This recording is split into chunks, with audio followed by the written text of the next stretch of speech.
മുട്ടയാണ്, ഉപ്പില്ല. ചിലതിന് എരിവ് കൂടുതൽ. എങ്കിലും സഹധർമ്മിണിയെ കുറ്റം പറയുന്നത് ശരിയാണോ? മൂപ്പത്തി ഒരു സന്തോഷ വർത്തമാനം പറഞ്ഞു. ഞാൻ ഉറങ്ങാൻ പോവുകയാണ്. മൂപ്പർ പറഞ്ഞു. ഓറഞ്ചസ് തിന്നിട്ടുറങ്ങാൻ പൂവപ്പഴം എങ്ങുമില്ല. ഞാൻ മലവെള്ളം നീട്ടിക്കൊണ്ടുവന്നതാണ്. മൂപ്പത്തി പറഞ്ഞു. ചുമ്മാ നുണയാണ്, പറയേണ്ട. എനിക്കു മധുരനാരങ്ങ ഇഷ്ടമല്ല. കൊണ്ടുവന്നവർ തിന്നോളൂ. മൂപ്പത്തി മൂക്കിന് തുമ്പുയർത്തി നിവർന്നങ്ങ് നടന്നു. കിടക്കയിൽ ചെന്ന് വീണു. അബ്ദുൽ ഖാദർ സാഹിബ് നാരങ്ങയുടെ തൊലി കളഞ്ഞു. അല്ലികൾ ഒരു പാത്രത്തിൽ നിറച്ചു. എന്നിട്ട് വിളിച്ചു, ജമീല. അബ്ദുൽ ഖാദർ സാഹിബ് മനസ്സില്ലേ? അബ്ദുൽ ഖാദർ സാഹിബ് വിചാരിച്ചു. നിക്കാഹ് കഴിഞ്ഞ ഉടനെ പെണ്ണിന്റെ പള്ളയ്ക്ക് ഒരു 6 കുത്തു കൊടുക്കേണ്ടതായിരുന്നു. ജമീല, ഇവിടെ എണീറ്റ് വരൂ, ശീഘ്രം. മൂപ്പർ എണീറ്റ് ചെന്ന് വളരെ എനിക്ക് ഉറക്കം വരുന്നു. മൂപ്പർ എണീറ്റ് ചെന്ന് വളരെ സൗമ്യതയോടെ പറഞ്ഞു. ജമീല, ഞാൻ വളരെ കഷ്ടപ്പെട്ട് കൊണ്ടുവന്നതാണ്. നോക്ക്, ഞാൻ പുഴ നീന്തി വെള്ളം കുടിച്ച് മരിച്ചു പോയെങ്കിലോ? ജമീല ബീബി കിടന്നുകൊണ്ട് തലയണയിൽ മുഖം അമർത്തി.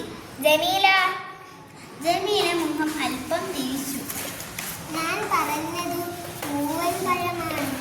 ജമീല ബീബി അത് കേട്ട പാപം പോലും കാണിച്ചില്ല. ചുമ്മാ അങ്ങനെ ബുസ് പറയുന്ന മാതിരി നിന്നു. മൂപ്പത്തിയുടെ ചന്തയിൽ ഫട്രുക്കോ എന്ന് പറയുന്ന മാതിരി ആരെണ്ണം വെച്ച് വീട്ടി. മൂപ്പത്തി ഒരു അല്ലി എടുത്ത് തിന്നു. പോരാ, ഇനിയും. മൂപ്പർ പതുക്കെ ഗർജിച്ചു. അതിനു പുറമെ വെട്ടുകത്തിയും കാണിച്ചു.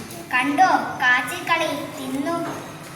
മൂപ്പത്തി തിരിതിരെ അല്ലികൾ എടുത്തു തിന്നു. മൂപ്പർ പറഞ്ഞു, കുരു കളഞ്ഞ് പതുക്കെ തിന്നാൽ മതി. അങ്ങനെ കണ്ണീരൊലിപ്പിച്ചുകൊണ്ട് ജമീല ബീബി പതുക്കെ കുരു കളഞ്ഞിരുന്നു തുടങ്ങി. അബ്ദുൽ ഖാദർ സാഹിബ് അടിയന്തര ആവശ്യങ്ങളെ പറ്റി ചോദിച്ചു. ഞാൻ നിന്റെ ആരാ? മൂപ്പത്തി പറഞ്ഞു. വെട്ടുകത്തി കണ്ടോ? നിന്റെ ആരാണ് ഞാൻ? മൂപ്പത്തി പറഞ്ഞു. മൂപ്പർ ചോദിച്ചു, വെട്ടുകത്തി കണ്ടോ? നീ എന്നെ ഇനി നന്നാക്കാൻ ശ്രമിക്കുമോ? മൂപ്പർ ചോദിച്ചു. ഇല്ലെന്ന് വേഗം പറഞ്ഞോളൂ. വെട്ടുകത്തി കണ്ടോ? ഇല്ല. മൂപ്പത്തിയുടെ ചന്തി. ആ തിന്നുന്നത് എന്താണ്? ഓറഞ്ചസ്. മൂപ്പത്തിയുടെ ചന്തിക്ക് ഒന്നുകൂടി കൊടുത്തു. വെട്ടുകത്തി കണ്ടോ? പറയൂ, തിന്നുന്നത് പൂവൻ പഴം. അരിവെപ്പുകാരി വേണോ? വേണ്ടെന്ന് പറയൂ. വെട്ടുകത്തി കണ്ടോ? വേണ്ട. നീ ലേഡിയാണോ? വെട്ടുകത്തി കണ്ടോ? നീ എന്റെ പെണ്ണ് അല്ലേ? അതെ.